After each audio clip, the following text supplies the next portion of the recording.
천주사적 싸움의 전모를 밝힌 곽정환 회장의 사필 규정. 2. 왜 현진이를 안 데려오느냐.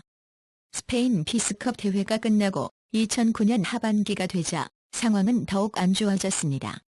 저를 향한 아버님의 꾸중과 질책이 전과 다르게 늘어가고 그 정도가 갈수록 심해져가는 것이었습니다.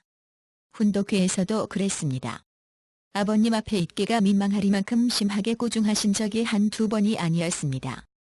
아버님의 이해하기가 쉽지 않은 공식 석상에서의 꾸중은 2006년부터 조금씩 늘기 시작하였고 해를 넘길수록 더 빈번해지다가 2009년에는 그로 인해 차마 말로 표현할 수 없는 어려움을 겪어야 했습니다.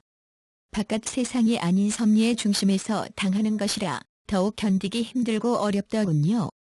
부모님을 모시고 훈독회에 참석한 횟수만 보면 나보다 더 많이 참석한 사람은 아마 극소수일 것입니다. 훈독회에 하루도 안 빠지고 참석한다는 게 쉬운 생활이겠습니까? 서울에서 천정궁 훈독회에 가려면 매일 새벽 3시 30분에 일어나야 합니다. 명색이 책임자이다 보니 제 자리는 언제나 맨 앞줄 가운데 아버님과 거의 마주 보는 위치입니다. 그 자리에서 거의 1년이 넘게 아버님의 질책을 감내해야 했습니다. 물론 그 상황에서 저는 단 한 번도 토를 달거나 변명을 하지 않았어요. 저 역시 지치는 노릇이지만 무엇보다 아버님의 옥체에도 크게 무리가 따르지 않을까 여간 걱정스럽지 않았지요.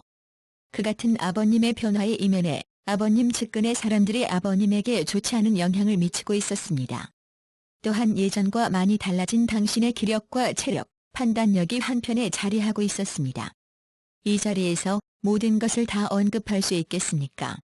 다만 아버님이 어째서 저를 향해 그토록 화를 내고 꾸중을 하셨는지 그 배경과 원인을 짐작해 할 수 있는 사연 몇 가지를 밝히고자 합니다. 2009년 8월 18일 오후 3시경이었습니다. 아버님이 부르신다고 하기에 서울의 센트럴시티 중식당에 갔습니다. 그곳에 국진님과 형진님을 비롯하여 주요 간부들 30여 명이 참부모님을 모시고 있더군요.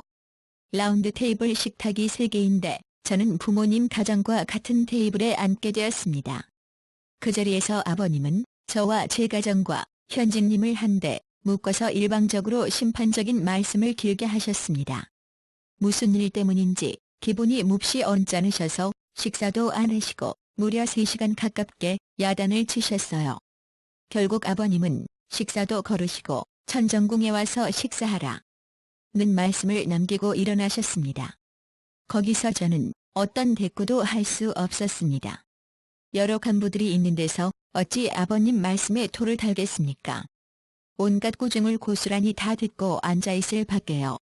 한없이 가슴이 아픈 한편 이런 의문이 고개를 쳐들었지요. 아버님의 마음이 왜 이렇게 되셨을까?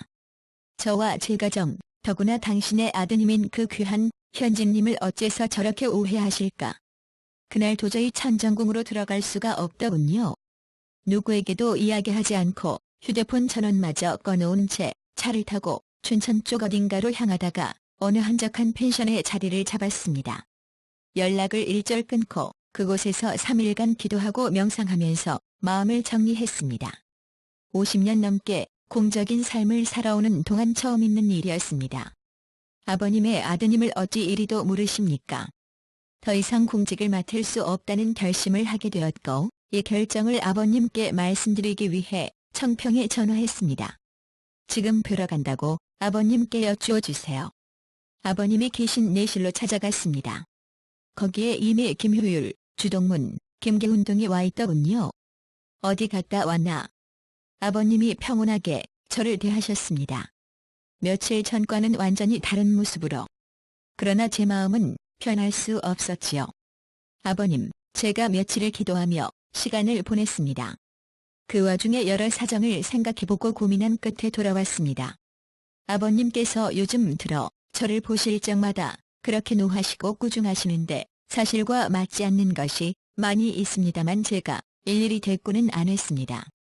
아버님이 저를 대하시는 기준이 예전과 많이 다르기 때문에 제가 공직을 계속 맡고 있는 것은 여러모로 아버님께 누가 될 것 같습니다. 뭐야? 지난 3일간 기도하고 고민했습니다. 결국 모든 공직에서 떠날 것을 결심했습니다. 부디 허락해 주십시오. 무슨 소리를 하는 거야? 내가 아니면 누가 하겠느냐. 아버님은 계속해서 제 마음을 다독이셨지만 그 말씀이 귀에 들어오지 않았습니다. 지금까지 아버님 말씀에 응하지 않으면서 오래 버텨본 적이 없었지만 이날은 제가 아주 작심을 하고 버텼던 것 같습니다. 결국 아버님이 격노하셨지요. 순식간에 화산 폭발하듯 화를 내시는데 그만 숨이 깜빡 넘어가실 정도로 격한 모습이었어요. 덜컥 겁이 나더군요. 이러다가 아버님 건강이 갑자기 잘못되는 거 아닌가 싶었지요. 할 수 없이 저의 주장을 접고 한 발 물러섰습니다. 예, 그러면 아버님 뜻을 따르겠습니다. 다만 책임을 완전히 줄여주십시오. 그로부터 3일 뒤인 8월 24일 조천 식탁에서 아버님이 말씀하셨지요. 곽정환이 가족 데리고 몽골로 이주해라. 처음 하시는 말씀이 아니었습니다. 공직 다 내놓고 몽골에 가서 살아. 가족 데리고 몽골에 가서 꼼짝도 하지 마라. 이후로도 여러 차례 몽골 이야기를 꺼내시며 거듭 야단을 하셨지요. 그리하여 10월 27일 마침내 비자를 받고 몽골로 가게 됐습니다. 몽골 생활에 막 적응하려던 10월 31일 새벽에 아버님께서 전화를 주셨습니다. 거기서 뭘 하고 엎드려 있는 거야. 아버님께서 전화를 주실 때 자주 사용하시는 표현이죠. 예, 여기에서 평화대사들을 만나고 식구들을 지도하고 있습니다. 단박에 음성이 커지시더군요. 여기 축구연맹 관계하고 피스컵하고 그런 것은 생각도 안 하고 들러붙어 있어. 빨리 와. 당장 내일 와. 항상 해오던 대로 사리를 따지지 않고 비행기를 타고 한국에 돌아와서는 다음날 천정궁에 가서 인사를 드렸지요. 저를 앉혀놓으신 아버님은 그런대로 좋게 대해주셨는데 그 다음날 훈독회에서는 선문대학교 이사장직을 그만두라고 하셨습니다. 저의 마지막 대표적인 공직이었습니다. 이런 곡절은 계속되었고 저를 향한 아버님의 책망과 꾸중 또한 계속해서 이어졌습니다. 아버님이 저를 야단치시는 이면에는 현진님에 대한 커다란 불신과 오해가 중요한 몫을 하고 있었습니다. 아버님은 현진님이 당신의 말을 듣지 않고 마음대로 하고 있다고 여기셨습니다. 공적 자산을 갖고 나가 독립된 단체를 만들면서까지 당신의 위상에 도전하고 있다고 생각하셨습니다. 심지어 저와 제 가족 전체가 다 한통속이며 나아가 저희 가족 때문에 현진님이 잘못된 길로 가고 있다고 오해하셨습니다. 그래서 아버님은 저를 보실 때마다 심하게 꾸중하시고 닥달을 하신 겁니다. 왜 현진이를 안 데려오느냐. 그럴 때면 제 속이 찢기는 심정이었습니다. 아버님께서 직접 당신의 아들을 찾으시면 될 텐데 어째서 저한테 데려오라 하십니까? 아버님께서 아버님의 아드님을 어찌 이리도 모르십니까? 제가 현진님을 잘못된 길로 이끌다니 그것이 가당키나 한 말입니까? 현진님이 제 말을 듣는 분입니까? 제 속에서는 그런 해명들이 반복되고 있었지만 마음속의 수많은 이야기를 단 한마디도 꺼내지 못하고 그저 고개를 숙이고 있을 밖에 없었습니다. 이 와중에도 주변의 지도부들은 아버님 앞에서 대놓고 저에게 따지기를 서슴지 않았습니다. 그로써 아버님의 불신과 오해를 더욱 기울여들었습니다. 그 결과 연화를 떠나 묵묵한 복종만 하는 자세로 있기보다 그때그때 좀 더 적극적으로 알아들으시기 쉽게 해명을 했더라면 어떠했을까. 그랬더라면 이후의 결과들이 조금은 달라지지 않았을까. 후회도 해보았습니다. 9,200만 불을 어디에 썼는지 밝히라고. 그해 11월경 어머님의 지시로 미국에 가서 현진님을 만나고 온 일이 있습니다. 현진님이 UPF 세계 회장이 된 다음에 직전 책임자인 현진님이 평화대사들에게 당신의 입장을 밝히는 공개 서신을 발표한 그 직후였습니다. 어머님이 제게 말씀하셨어요. 곽 회장이 미국에 다녀와야 되겠다. 현진이에게 가서 왜 그랬는지 알아보고 다시 수습해놓고 오라. 그렇게 미국에 가서 현진님을 만나고 돌아와서는 11월 14일 다시 훈독회에 참석했습니다. 그날도 아버님은 조천 식탁에서까지 저와 저희 가정에 대해서 책망하고 야단을 하셨습니다. 그날은 게다가 김효율 씨가 취조라도 하듯 이런 말을 하더군요. 일본에서 유정옥 씨가 보낸 9,200만 불을 곽 회장이 어디에 썼는지 밝혀야 합니다. 일본에서 보내온 돈을 제가 어디로 빼돌리기라도 했다는 듯한 말투였지요. 참으로 오만방자하다는 생각이 들었습니다. 그때까지 일본에서 지원받은 게 어디 9,200만 불뿐이겠습니까? 그보다 엄청난 금액이 수년간 지원된 사실을 그 자리에 있었던 김효율, 유정욱 두 책임자가 잘 알고 있습니다.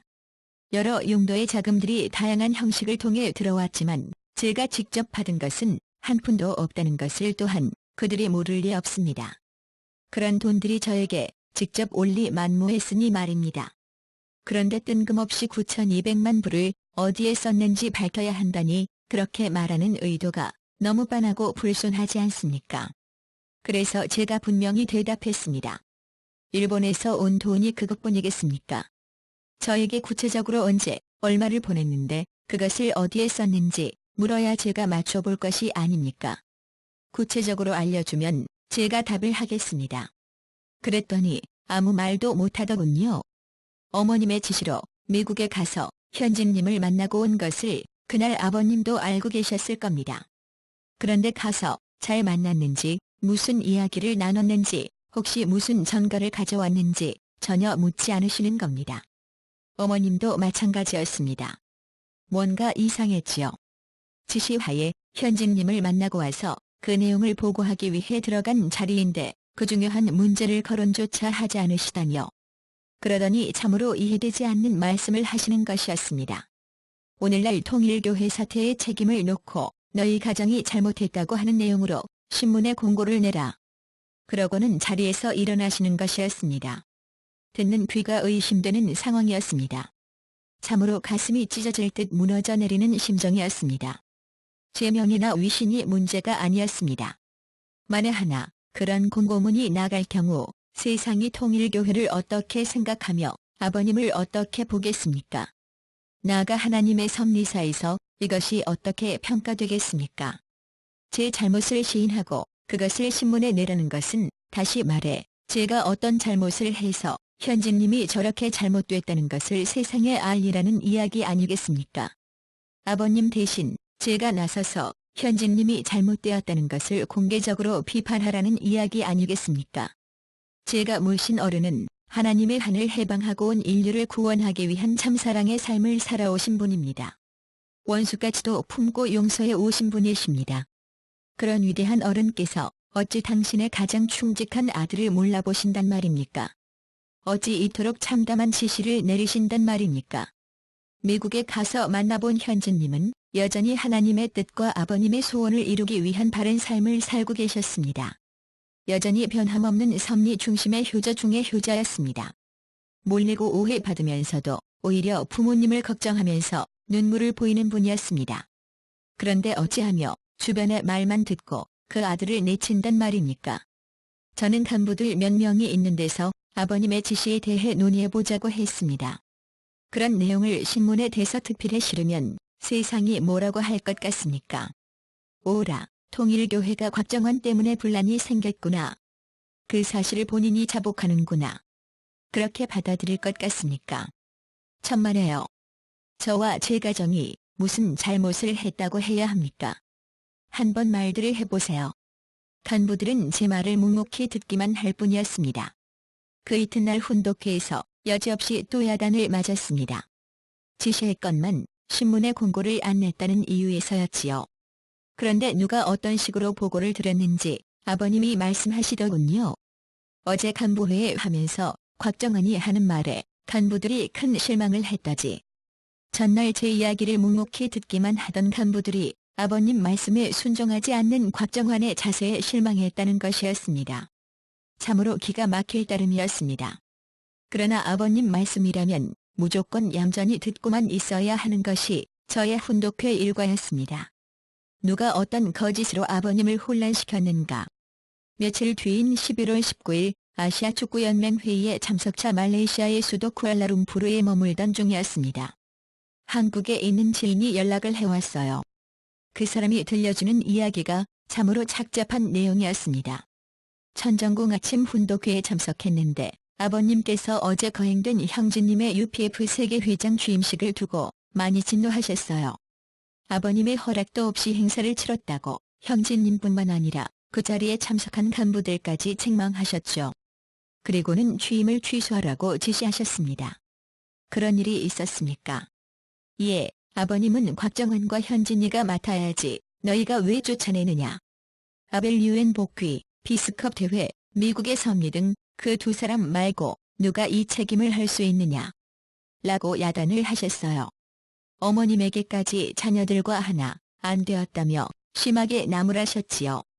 UPF 공동의장으로서 큰 활약을 해오신 현진님을 사전에 의논도 없이 몰아내고 현진님을 UPF 세계회장으로 발령낸 것이 11월 4일.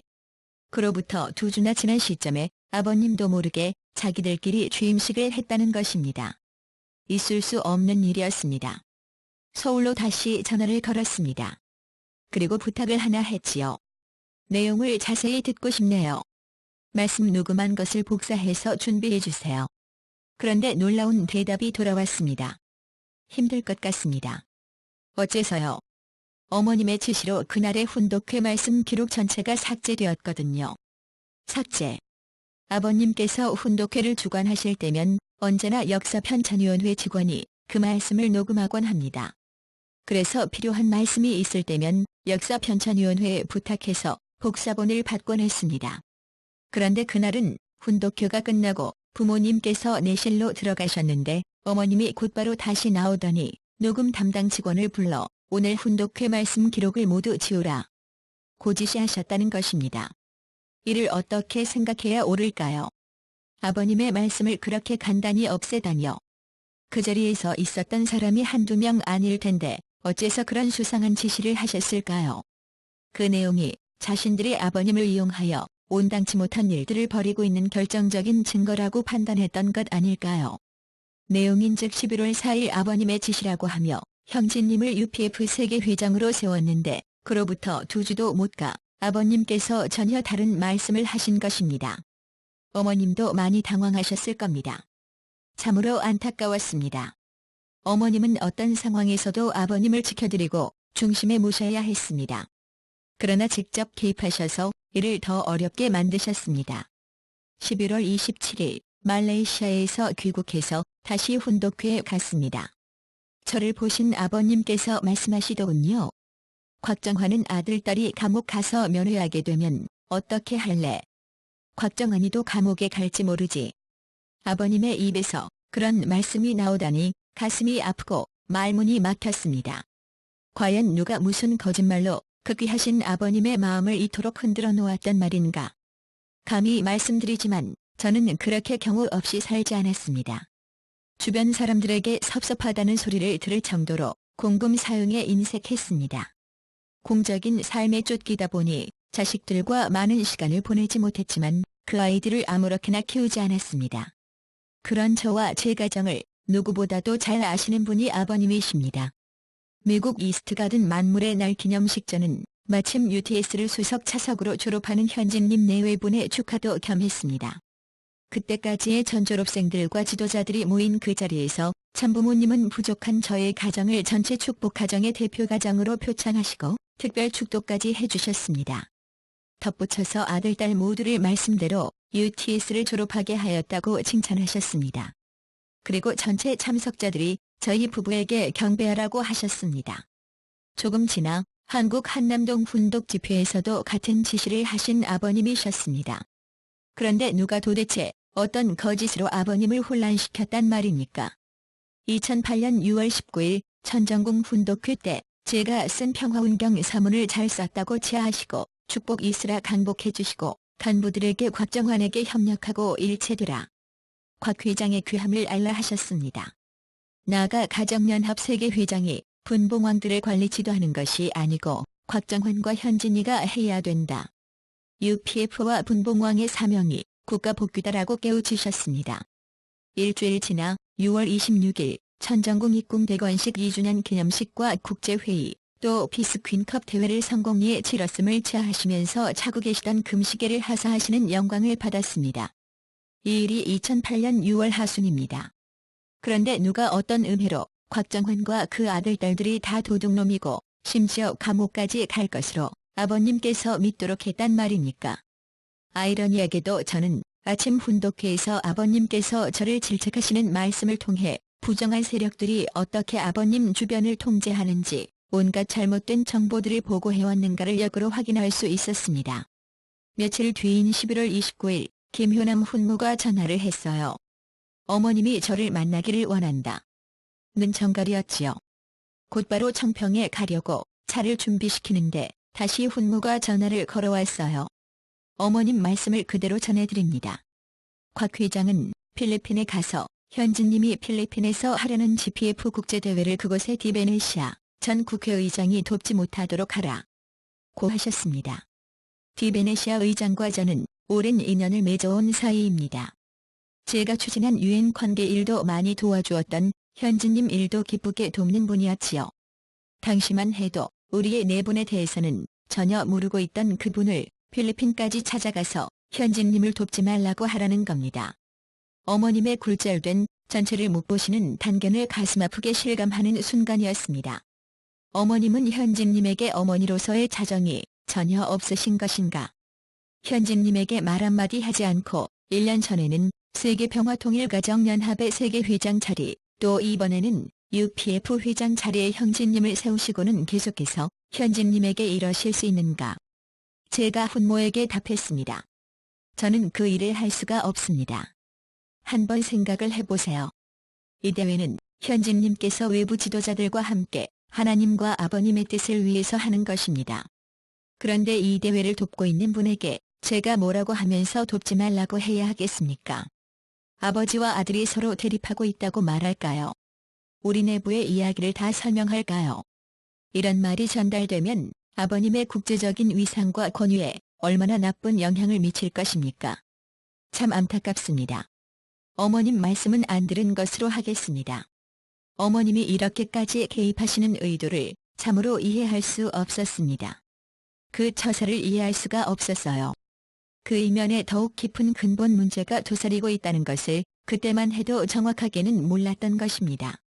아버님의 눈과 귀를 가리고 곽 목사, 아버님이 연세도 많으시고 건강도 예전 같지 않아서 내일부터는 조천 모임을 갖지 않기로 했으니까 그렇게 알고 협조해줘요. 아버님이 찾으시면 부를 것이니 그렇게 알아요. 2009년 어느 날 훈독회를 마친 직후 어머님이 하신 말씀입니다. 당시 아버님의 연세 89세. 아버님은 120세가 되어도 건강하시리라 철석같이 믿었던 저로서는 한마디로 충격이었습니다. 결국은 이런 날도 오는구나 싶었지요. 그 즈음 자리만 나면 아버님으로부터 모질게 야단맞는 신세였지만 조천 모임을 주관 못하실 만큼 건강이 따라주시지 않는다는 생각에 정말이지 마음이 아팠습니다. 조천 모임의 의미는 대단히 큽니다. 단순한 식사 자리를 넘어 섭리 전반에 관해 회의를 진행하는 자리지요. 각 지도자로부터 자연스럽게 업무 내용을 보고받고 뭔가를 지시하는 것도 그 식탁에서 벌어집니다. 어제 어떤 일이 있었는지, 오늘은 어떤 일을 진행할 것인지도 그 자리에서 논의되지요. 아버님이 섭리 현장 상황을 정확히 파악하고 계셨던 것은 1년 365일 하루도 빠짐없이 간부들과 조천 모임을 가진 덕분이었습니다. 조천 모임을 더 이상 주관 않으신다는 것은 이제 아버님께서 더 이상 각 분야의 활동을 현장 책임자로부터 직접 전해 듣지도 못하고 지시하지 못한다는 의미였습니다. 지척의 한두 사람이 하는 말에 전적으로 의지하여 간접적으로 주관할 수밖에 없게 된다는 의미이기도 했습니다. 그러자나도 연세가 많아지면서 현장 시찰 횟수가 줄어든 아버님이 이제는 서울에서 멀리 떨어진 정평의 천정궁 안에만 계시며 가까운 몇 사람의 보고에 의존하는 상황이 된 것입니다. 아버님이 찾으시면 부를 것이라는 어머님의 전언을 저는 그대로 믿었습니다. 이후 아버님과 식탁에서 마주하는 기회가 눈에 띄게 줄어들었고 직접 찾아뵐 기회도 철저히 차단되었습니다. 아버님과 저의 관계도 점점 멀어지게 되었습니다.